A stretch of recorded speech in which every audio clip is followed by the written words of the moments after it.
Саламатсыздарбы, урматтуу радио угармандар. Биринчи радио өз уктурууларын улантат. Эфирде таңкы бурулуштун негизги маселеси. Студияда Мирлан Айталы жана Талайгүл Чабдарова. Кутман таңыңыздар менен, урматтуу угармандар. Режиссерлук пультта Айда Исмаилова жана Азиз Чокморовдор бар. Биздин конок менен таныштыралы.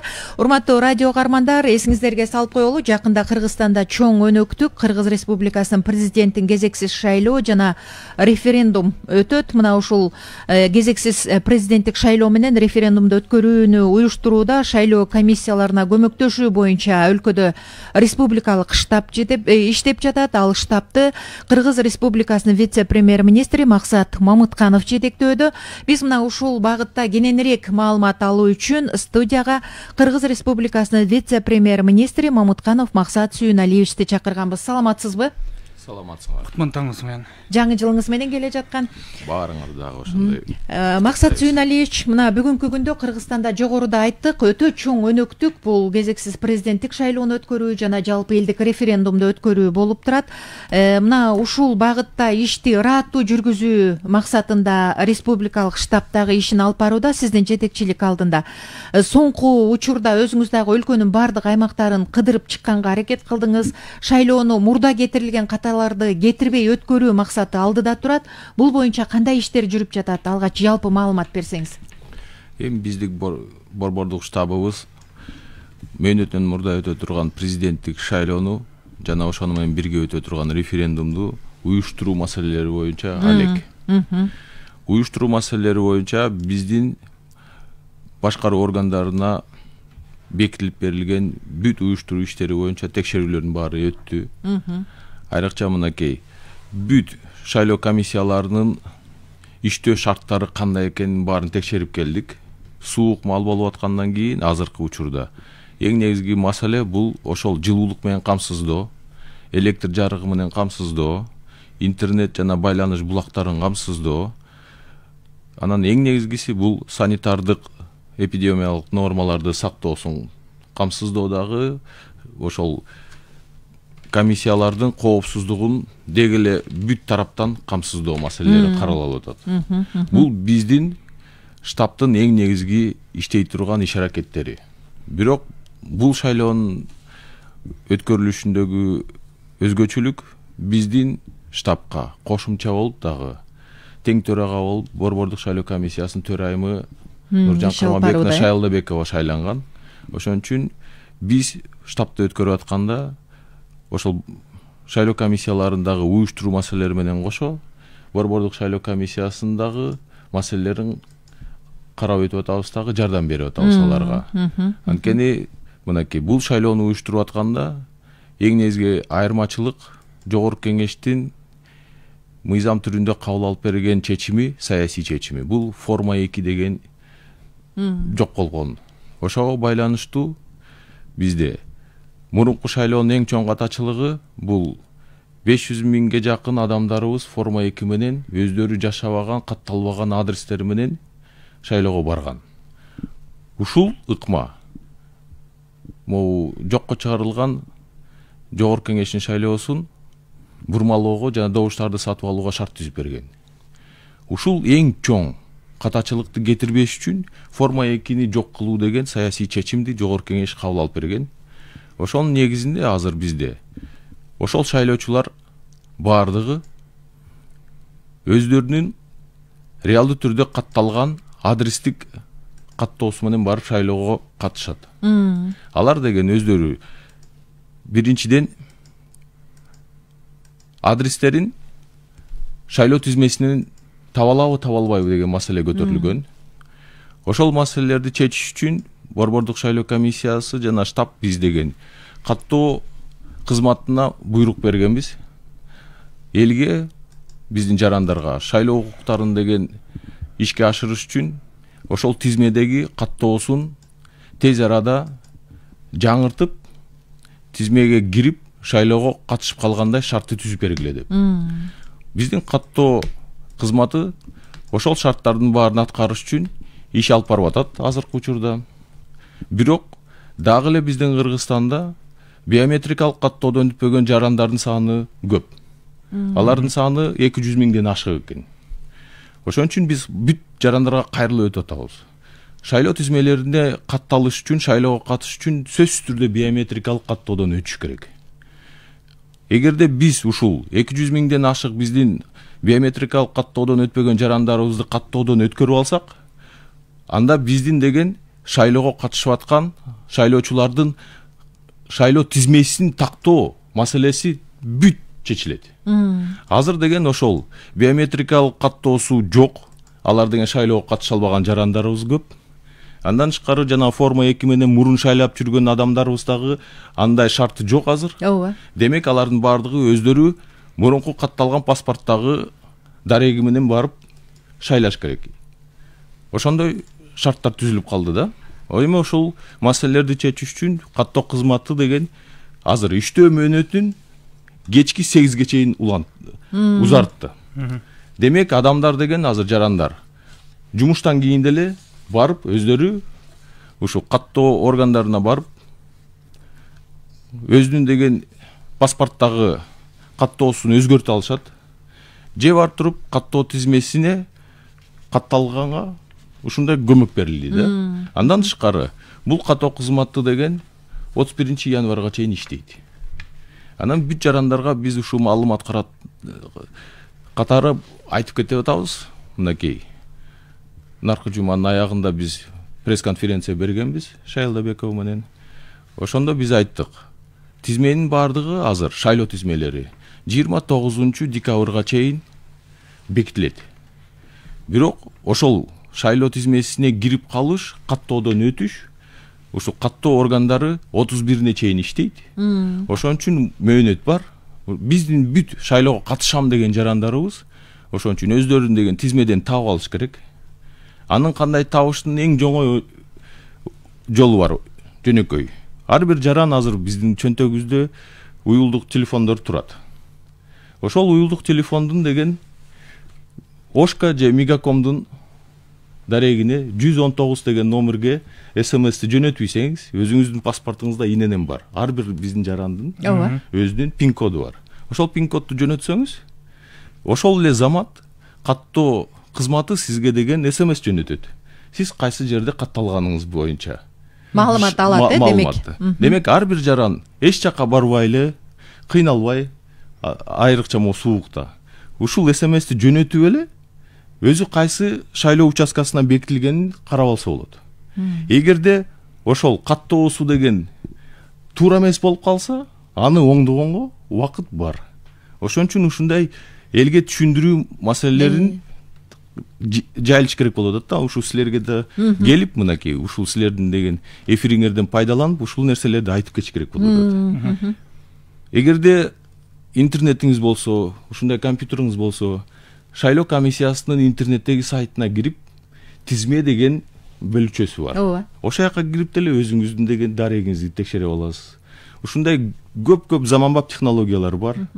Ошон үчүн элге жана шайлоочуларга ыңгайлуу шарттар түзүлгөн. Бирок аларды деген элге көп жеткире албайт экен биздин органдар. Ушул штабтардагы, региондордогу жетекчилердин баардыгына, айрыкча мынакей өз алдынча башкаруу бийлик бутактарына жана ошол жер-жерлерде жүргөн биздин шайлоо комиссияларынын мүчөлөрү менен алардын жетекчилерине бардыгын айтып атабыз. Элге ушундай маалыматты таратканга көмөк бергиле жана эң негизги иши ошол болуш керек.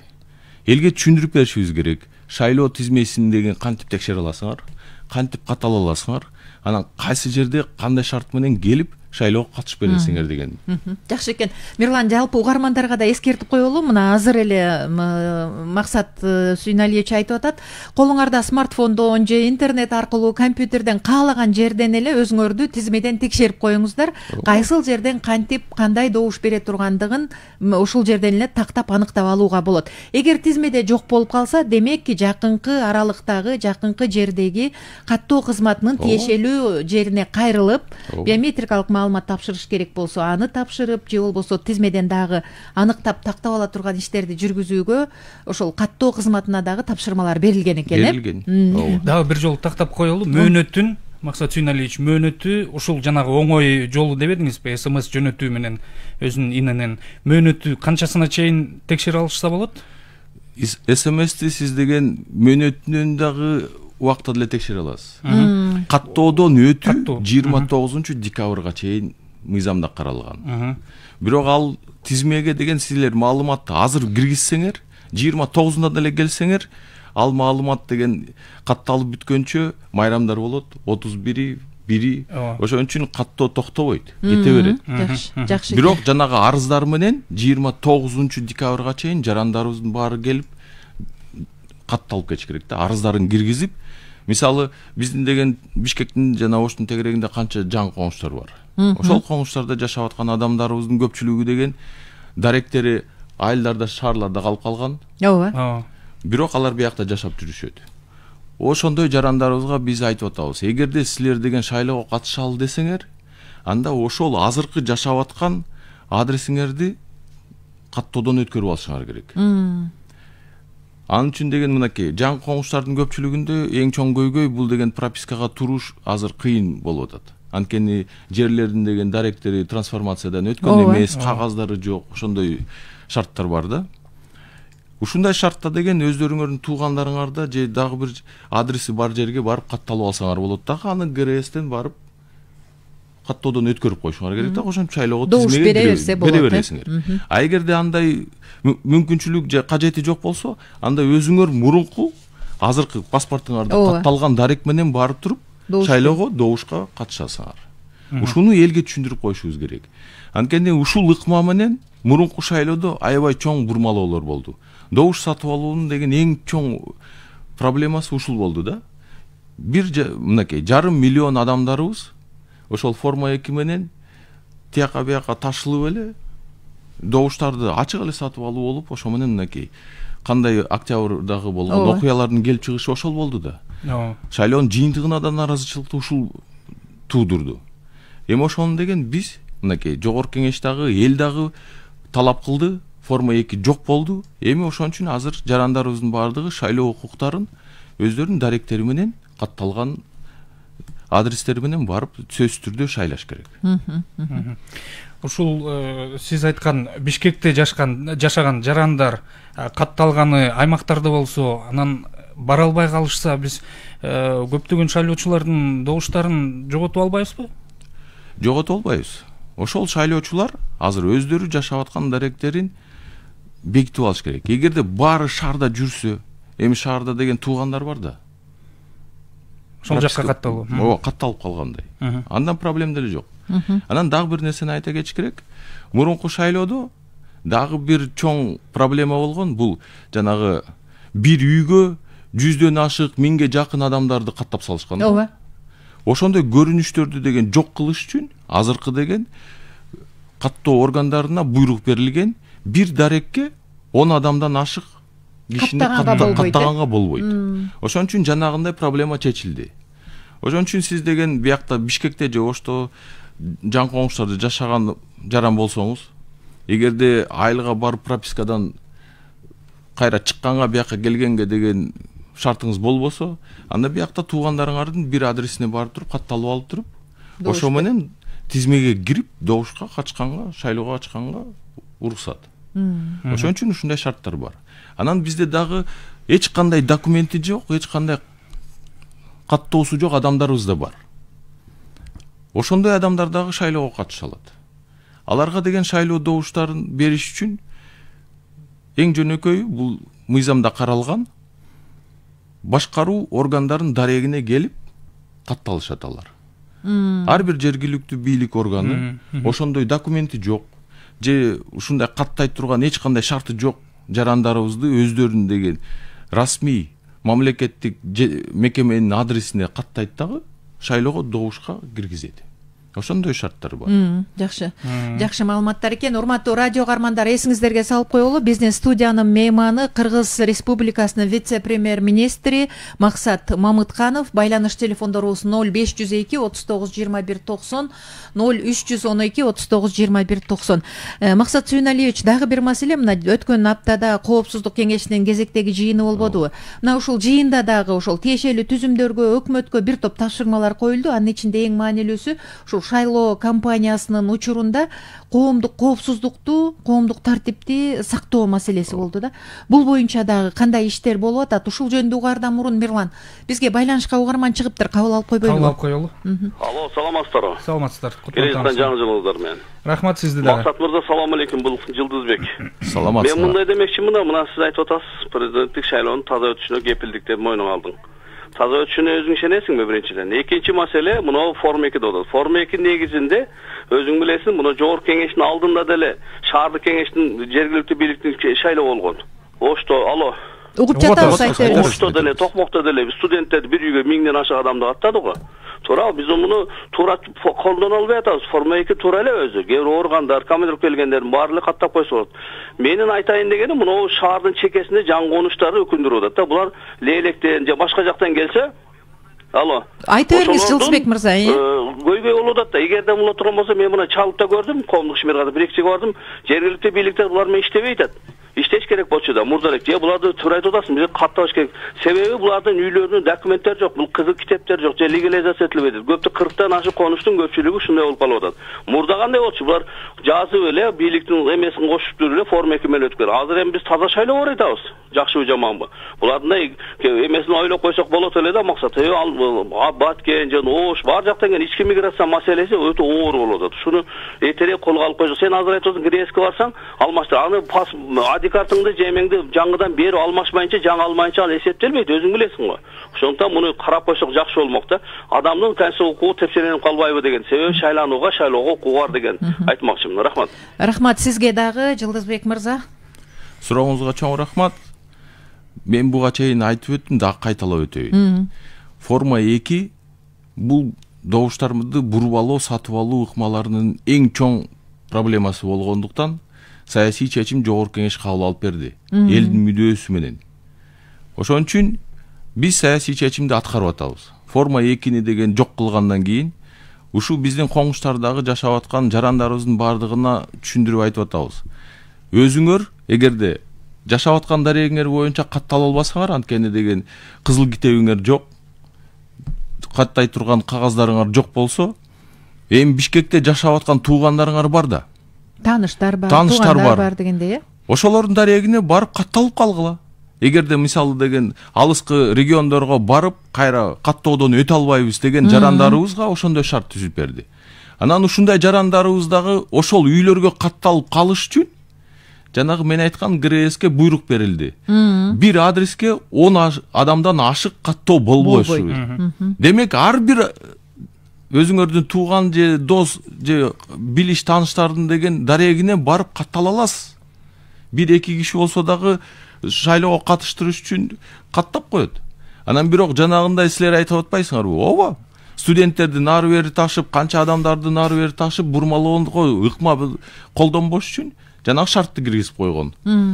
10 кишиден ашык каттоо жок деп. Ошон үчүн бул шайлоодо эгерде шайлоого катышам деген жарандар өздөрүнүн укуктарын жоготуп албаш үчүн шайлоого жана шайланууга укугун сөзсүз түрдө катталыш керек. Эгерде Бишкекте коңушта жашасаңар, каттооңор жок болсо, анда сөзсүз түрдө же шаардагы жашап аткан туугандарыңар, досторуңарга барып туруп катталып алгыла. Же болбосо жергиликтүү же болсо жок, жергиликтүү бийлик органдарына барып катталганга болот, анын үчүн деген арыз менен кайрылыш керек. Бирок жергиликтүү органдардын баардыгына каттай албайсың да. Ошон үчүн биз айтып атабыз.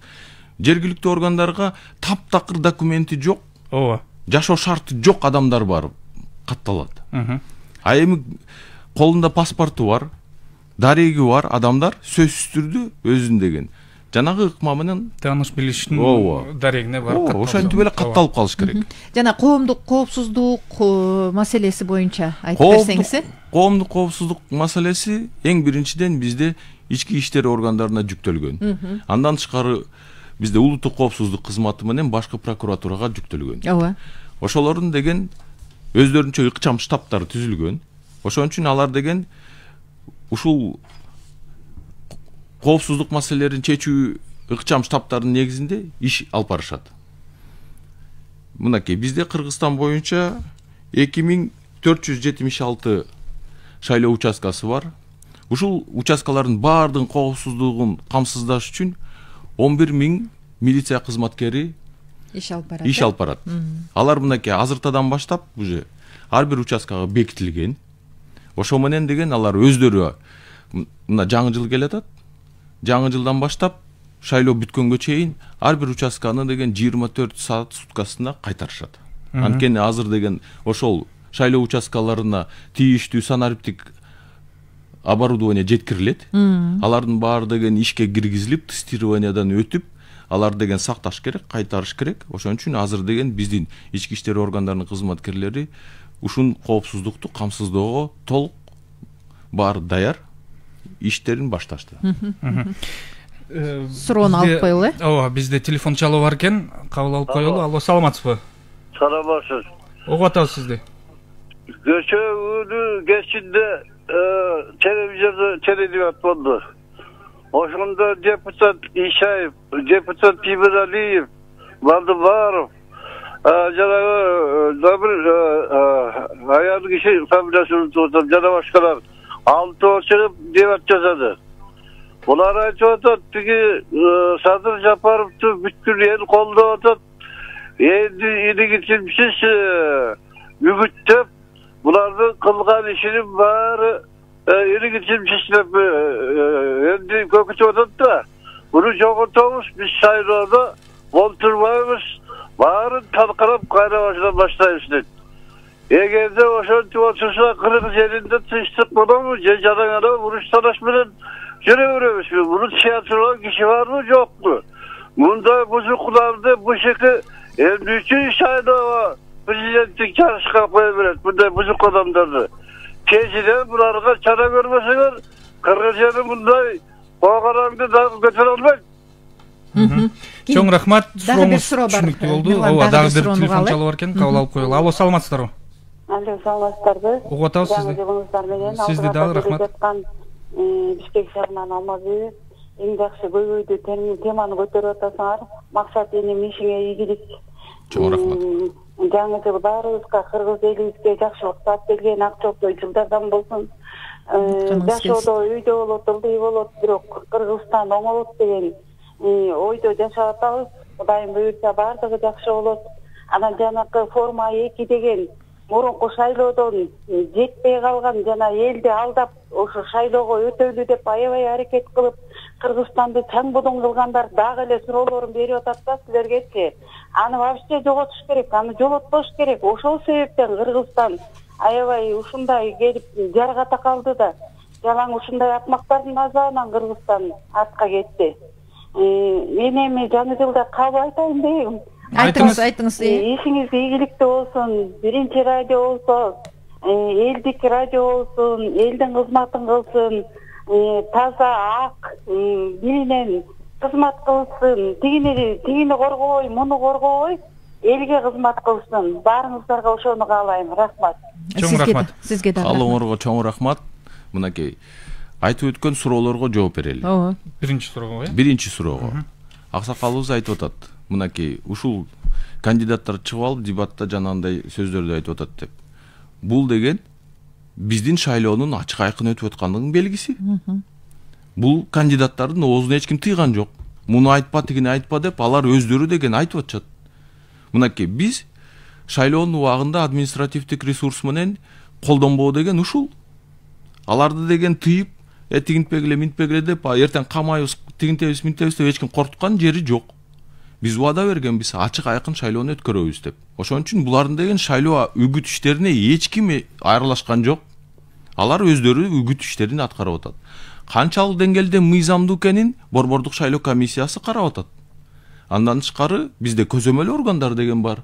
Алар дагы ар бир айтып аткан кандидаттын сөзүнө деген кунт коюп, маанисин түшүнүп, ошол үгүт иштеринде деген мыйзамдуулук сакталып атабы же сакталбай атабы деп корутундусун чыгарышат кийин. азыр эч ким аралаша албайт. Анткени бул кандидаттардын кол тийбестиги бар. Ошон үчүн биз баардыгына бирдей шарт түзүп бердик. Анан бул шайлоодо көрүп атасыңар. Шайлоого чыгып аткан катталган кандидаттардын тизмесинде бизде олигарх байлар жок. Демек, ушул көчө эле дебатта турган адамдардын деген каржы булактары белгилүү. Шайлоо убагында добуштарды сатып алууга булардын деген андай акча каражаты жок, мүмкүнчүлүгү жок. Ошон үчүн бул шайлоодо добуштарды сатып алууга каражаттар каяктан келет деген суроого жөнөкөй жооп. Кандидаттарда акча жок. Демек, алардын деген добуштарды бурмалап сатып алууга деген шарттары жок. Демек, бул деле шайлоонун акчага деген көз карандысыз өтөөрүнүн дагы бир белгиси. Бүт кандидаттарга бирдей шарт түзүлүп берилген. Мынакей, көчөгү дебатка чыккан кандидаттардын баардыгы бүт кандидаттарды сындап отурушат. Эртең башка кандидаттар келет дагы, алар дагы өздөрү ошентип. Бул үгүт маселеси. Ага деген эч ким тоскоолдук кыла албайт. Бирок ар бир кандидат мыйзамдын чегинде үгүт алып барыш керек. Анан элге туура маалыматты жеткириш керек. Эң негизгиси. Эл деген ушу менен баамдап атат бүт кандидаттарды. Алардын деген ушул шайлоо убагындагы айтып аткан стратегиялары, программалары кандай экен, баарын эл көрүп атат да. Ушу менен бирдей баардыгына площадка түзүп берип, шарт түзүп бергени менен биз таза, ачык, акыйкаттык менен өтө турган шайлоону камсыздап берип атабыз. Ошол сиздер тарабынан жергиликтүү бийлик органдарына шайлоо үгүттөө иштерине кийлигишпегиле деген бир буйрук болгон да, рекомендация катары же буйрук катары. Эң башында шайлоо мынакей мөөнөтүнөн мурда өтөт деп чечим кабыл алынгандан кийин бизде деген мөөнөтүнөн мурда өтүп аткан могу шайлоону уюштурууга деген өкмөттүн тийиштүү буйруктарына кол коюлгандан кийин биз бардыгына айттык. Бул шайлоо ачык айкын өтүш керек. Октябрда болгон окуялардын эң негизгиси максаты бул таза шайлоону өткөрүп бергиле деген ниет. Бул элдин талабы. Биз ошол биздин жарандарыбызга, биздин элибизге убада бергенбиз. Ачык айкын таза шайлоону өткөрүп беребиз деп. Ошонун негизинде биз бүт органдарга, бутак бийликтерине бардыгына шайлоого аралашмай жок, административдик ресурсту колдонмой деген жок. Азыр деген эч ким сиз мамлекетте иштейсизби же жөнөкөй жарансызбы, сизге келип эч ким эчтеке дей албайт. Ошентип бүт региондорду кыдырып чыгып, биз бүт ушу башкаруу органдарына ушундай талапты койдук. Административдик ресурс деген экинчи колдонулбасын. Биздин жарандарыбыз өздөрү өз ниети менен, өзүнүн акылы менен өздөрү тандасын. Канчалык аткарылып атат ушул Максат Сүйнөлевич? Мындай бир көзөмөл барбы ошо жергиликтүү бийлик органдарынын? Эми көзөмөл эң жөнөкөй. Мынакей азыр бүт интернет, бүт соц тармактарда. Мынакей акыркы убакта деген биз көргөн жокпуз. Ушундай деген баланча мугалимдер менен анан тигинче дарыгерлердин баарын уюштуруп алып, анан тияка бияка ташып атат деген жок азыр. Көрүп атабыз да. Бирок айрым учурлар угулуп калып атат. Биз аларга катуу чараларды көргөнгө муктаж болобуз. Бирок биз айтып атабыз алдын ала. Биз аткаруу бийлиги эч качан шайлоого аралаша албайбыз. Бизге деген мыйзам жол бербейт. Ушуну биз деген катуу кармап атабыз. Ошол эле учурда Максат Сүйнөлевич мисалы ар кандай диний экстремисттик, террордук же болбосо мындай адамдардын жалпы эле Кыргызстан мамлекетинин бүтүндүүлүгүнө шек келтирген нерселер дагы болуп кетпеши керек да. Бул дагы мындай тыкыр көзөмөлдүк алынып, ошол эле жанагы ар кандай топтордун, аймактардын, жарандардын арасында бир чагымчылдык иш-аракеттер болуп кетпейт деген да кепилдик жок. Ар бир жаран шайлоочу, ал саясатчыбы, катардагы жаранбы, ошол баягы статусуна карабастан ушул эрежени так сакташы керек го дейм. Анын үстүнө шайлоо да бул чоң саясий өнөктүк эмеспи? Ооба. Ушул сиз айтып аткан маселелерди деген көзөмөлгө алыш үчүн бизде шайлоо процессинде айрыкча борбордук шайлоо комиссиясынын алкагында, анан жерлердеги шайлоо участкалык комиссияларда ыкчам группалар түзүлгөн. Ошол ыкчам группаларда маалыматтын баардыгы жыйналып атат. Эгерде кандайдыр бир ушундай чагымчыл иштер же шайлоого тиешеси бар кандайдыр бир маалыматтар болсо, ошол группаларга деген кайрылууларды биз деген элге айтып атабыз. Ыкчам группалар деген ошол иликтөөлөрдү мыйзамда каралган убакытта 2 күндө, ашып кетсе 3 күндө текшерип, жыйынтыгын чыгарып, борбордук шайлоо комиссиясына жөнөтүп, ошондой нерселерге деген чара көрүлүш керек.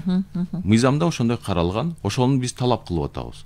Ыкчам группалар деген убакытты созбой, кайсы гана бузуу болбосун, сөзсүз түрдө деген ошого ушу мыйзамда каралган маалдын убагында жыйынтыгын чыгарып, шайлоо процессине деген токтотпой, ага залакасын тийгизбей, жыйынтыгын жалпы элге тааныштырышыбыз керек болуп атат.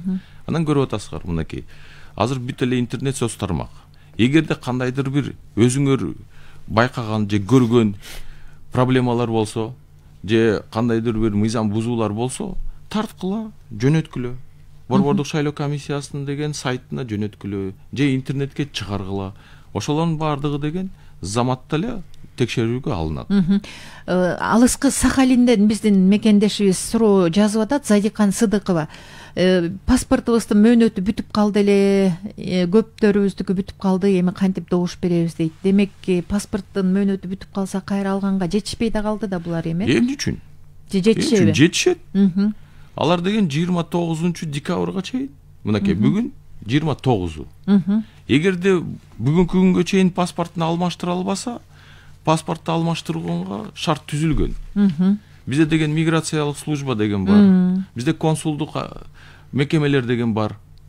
Тышкы иштер министрлигинин.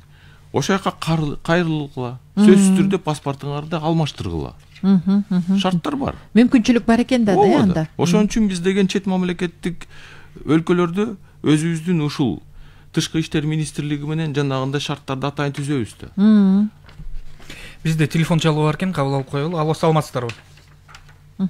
Байланыш үзүлүп калды. Кайрадан байланышка чыкканга аракет кылыңыз. Биз сөзүбүздү уланта берели, Мирлан. Максат Чиналиевич, ушул чет мамлекеттеги кыргызстандыктар жөнүндө сөз кылып калдык. Менин билишимче, Россия Федерациясында 2 эсе участкаларын 2 эсе ачылгандыгын көрдүк, мурунку шайлоолорго караганда 2 эсе көбүрөөк ачылыптыр. Анан ошол жактагы биздин кыргызстандыктар дагы форма 2-ни жалаң гана сырттагы кыргызстандыктар гана колдоно алат, туурабы? Ооба.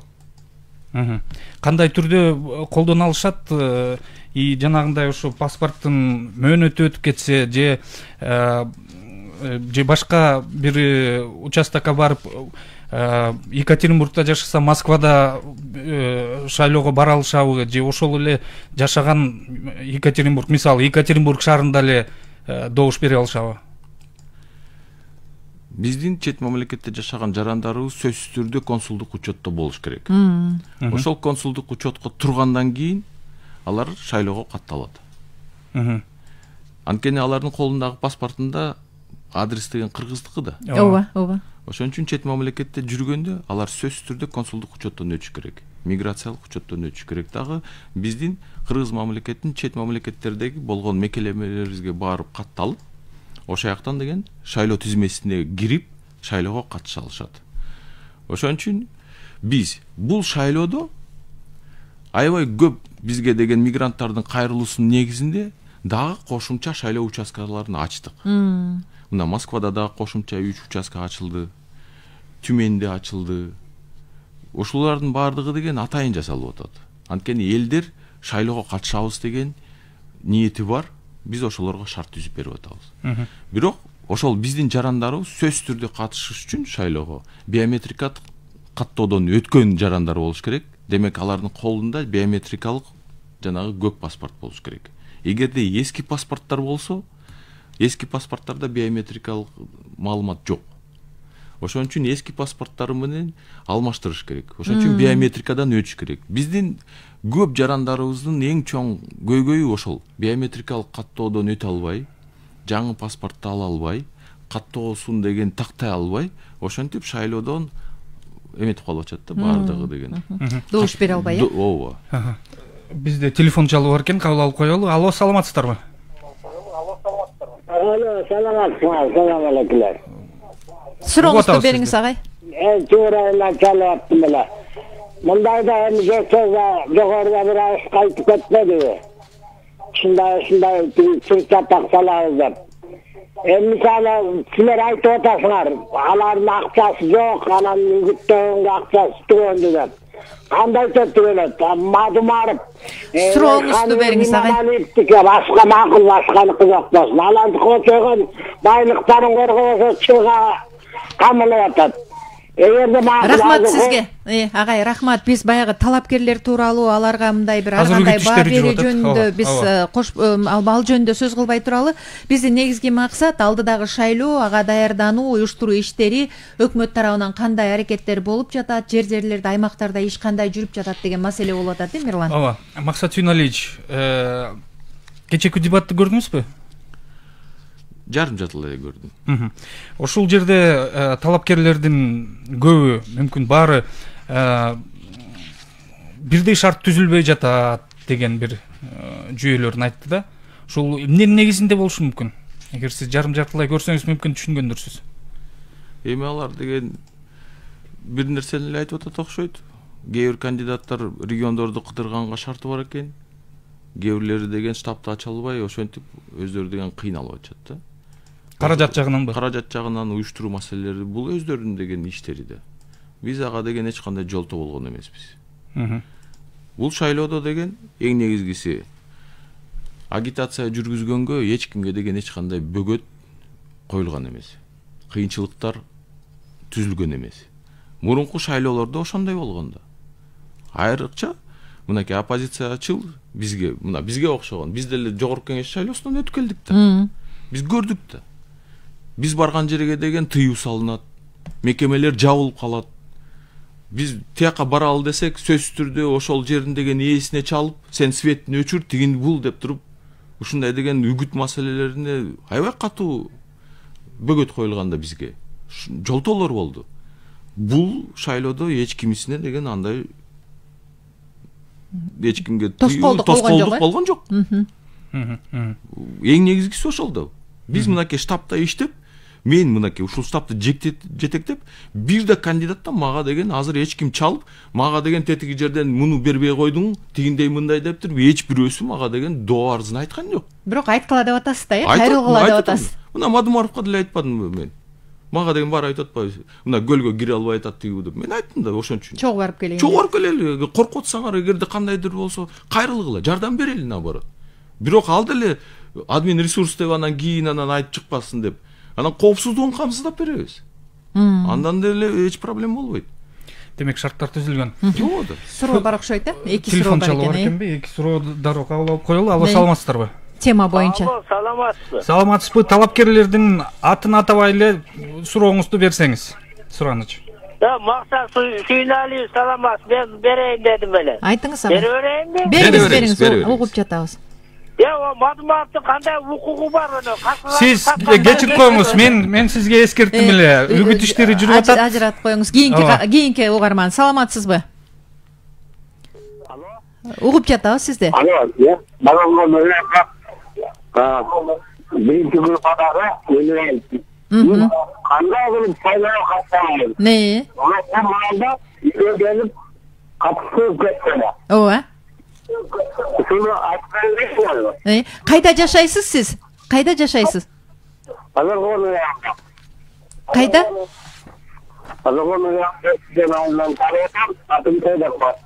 Сейдахмат мырза, сурооңуз түшүнүктүү болду. Максат мырза, майыптыгы бар адам экен, мурда үйдөн добуш бергизип кетишти эле, бул жолу деле ошондой болобу, кантебиз деген суроону берип атат. Бул БШК бул боюнча да иш алып барып атса керек, БШК эмес, биздин штаб бул ишти да камсыздап берип атат. Жакшы экен. Анткени ушундай майып адамдарыбыздын деген шайлоо укуктарын эч ким бузбаш керек. Бул өтө биздин маанилүү ишибиз. Ошон үчүн мындай адамдар тизмеге киргизилген, ар бирөөсүнүн дареги бар. Эгерде алардын баардыгына шайлоо комиссиясы, ошол ар бир майып адамыбыз кайсы шайлоо комиссиясына бекитилгени аныкталган. Сөзсүз түрдө ошондой адамдарыбызга барып шайлатып анан деген алардын деген жыйынтыктарын алып келишет. Мынакей борбордук шайлоо комиссиясы дагы биз дагы штабтарды өткөрүп атып бүт участкаларда майып адамдардын деген келип шайлоого катыша турган укугун сөзсүз камсыз кылгыла деген буйрук берилген болчу. Ошон үчүн жанагы мүмкүнчүлүгү чектелген биздин жарандарыбыздын дагы аяка келип катышканга шайлоого бүт шарттар түзүлдү.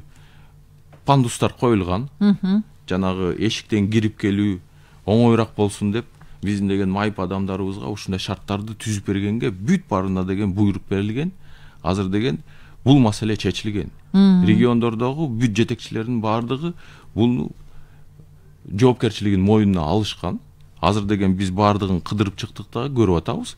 Бул пандустар менен шайлоо комиссияларын деген камсыздоо бүткөн.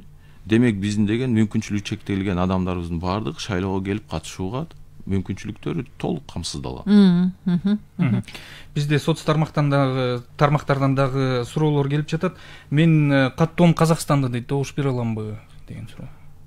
Эми каттоосу Казакстанда эгерде кыргыз жараны болсо, анда ошол Казакстандагы биздин элчиликке барып, консулдук учетко туруп, тизмеге кирип, анан шайлоого катыша алат. Могу Сахалинден жанагы замандашыбыз кайра байланышка чыгып атат. Мирлан, көрдүңбү? Жазып атат, жана бир манжамдын белгиси кече күнү тапшырдым дейт. Биометрикалык маалымат тапшырбай калыптырмын. Кече күнү тапшырдым, мурда жарадар болдум эле, бир манжамды тааныбай атат дейби, тааныбай атат дейт жанагы аппарат чатайын.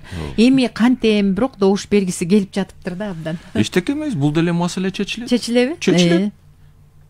Жакшы экен анда. Задикан Сыдыкова, эгер сиз бизди ошол Facebook аркылуу угуп жаткан болсоңуз, сиздин маселеңиз дагы оңой эле чечилет экен. Ошол жактагы консулдукка, өкүлчүлүккө барып, жакшылап абалыңызды түшүндүрүп, анан жанагы документке байланышкан маселеңизди эртерээк бүтүрүп алсаңыз, добуш берүүгө мүмкүнчүлүк болот. Эң биометрикалык каттоону өткөндөн кийин бүт документтерди бүтүрүү маселеси ошол замат. Ошол замат. Анда абдан жакшы экен. Кече күнү бул эжекебиз тапшырган экен. Дагы бир суроо бар, угабыз. Саламатсызбы? Саламатсызбы? Айтыңыз агай. Бишкектен Алимов Төрөкан. Дайыма Кыргызстанда ушу шайлоо башталганда, же болбосо бир массалык мероприятие башталганда штаб түзүлөт. Ошо мамлекет тарабынан канча акча каралат штабтар үчүн. Мисалы үчүн медициналык иштерди тейлеш үчүн дагы штабтар ачылган. Ошолорго акча тартпагандын ордуна БМСлерге берсе болбойбу ушундай акчаларды. Мисалы үчүн мына штаб деп ар жерде. Андан кийин милиция усиленный режим өттү, армия усиленный режим өттү деп. Мына бул согуштук авалга келип калган жок да бизден Кыргызстан. Түшүнүктүү. Демек ушунун баарына акча каражаты кетет деп жатасыз. Бул боюнча азыр биз жооп алабыз. Дагы бир угарманды угалы. Саламатсызбы? Убактыбыз тар, кыскача бериңиз сурооңузду. Саламатчылык. Мисалы, биздин учетубуз тогуз да. Айыл өкмөткө барып паспорттарды кызым менен келинчегим үчөөбүз паспортубузду алып барсак тогуз шайлашыбыз керек экен да. Биз тогуз барабыз. Азыр Бишкекте турасыз, Азыр Кантта турам. Кантта турасыз, угуп туруңуз эми. Айыл өкмөткө баргам да. Эгерде сиз тогуз торого барбайм десеңиз, анда ошол Канттагы досуңуз, тууганыңыз же тааныш аябай жакын адамдарыңыз болсо, ошолордун дарегине барып каттоодон өтүп коюңуз дагы тизмеге кирип калгыла шайлоого. Эң жөнөкөй оңой жолу ошол. Бирок ошол квартирада сизди каттоодон киргизгенден кийин 10 адамдан ашык катталбаш керек. Эгерде 10 адамдан азыраак киши катталган квартира болсо, үй болсо, сиз деген ошол жака каттала аласыз дагы тизмеге кире аласыз. Бул убактылуу каттоо деп эсептелет да, Ал жаран деген эгерде кожоюнга жараша да, кожоюнга жараша, адамга да жараша болот да. Эгерде ушул шайлоого каттоого кирип ушинтип шайлап, анан сөзсүз түрдө деген өзүнүн дарегин деген аныкташ керек да. Анан түбөлүк эле тогуз тородогу пропискасы менен кыйналбаш керек да адамдар. Туура. Дагы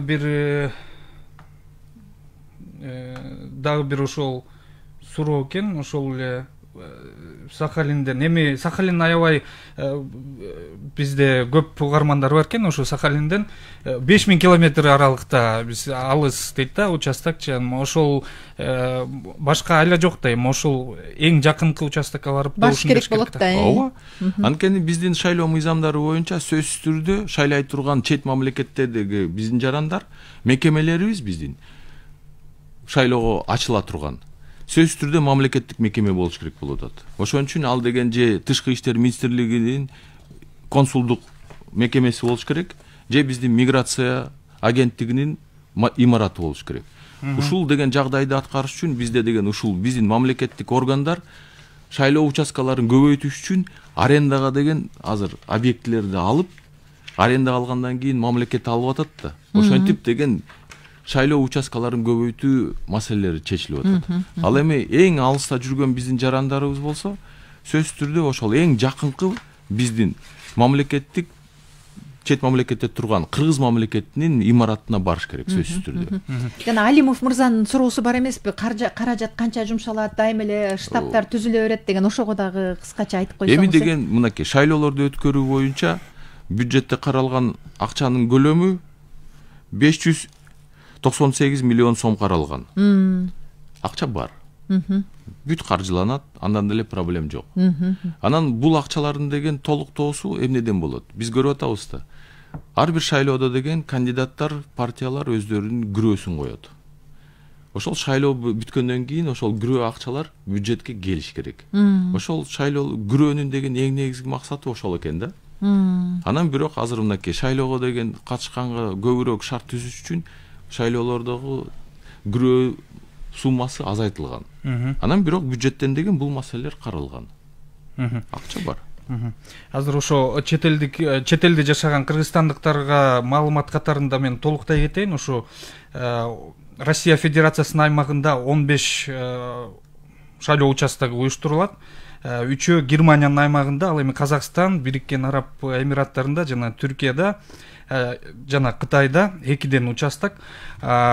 Бул өлкөлөрдөн сырткары башка өлкөлөрдө жашаган кыргызстандыктар болсо, БШКнын расмий сайтына кирип, ошол жерден өзүнүн кайсы шаарда шайлоо участогу ачылаарын ошол жактан тактап алса болот. Максат мырза, бир маселе да мына буга чейин эле сиз да айтып атасыз, ошол нааразычылыктын көбү жанагы шайлоодогу мыйзам бузуулардан келип чыккан. Мыйзам бузууга жол бербеген бардык аракеттер көрүлүп жатат деп атасыз. Анан эл ичинде түшүндүрүү иштери да өтө зарыл болуп атат. Мына биз референдумду да өткөргөн атабыз. Референдум боюнча ошол эки башкаруу формасына каршы жана макул деген топтордун үгүт иштерине дагы мүмкүнчүлүк берилди окшойт бүгүнкү күндө. Атайын үгүт топтору да катталды.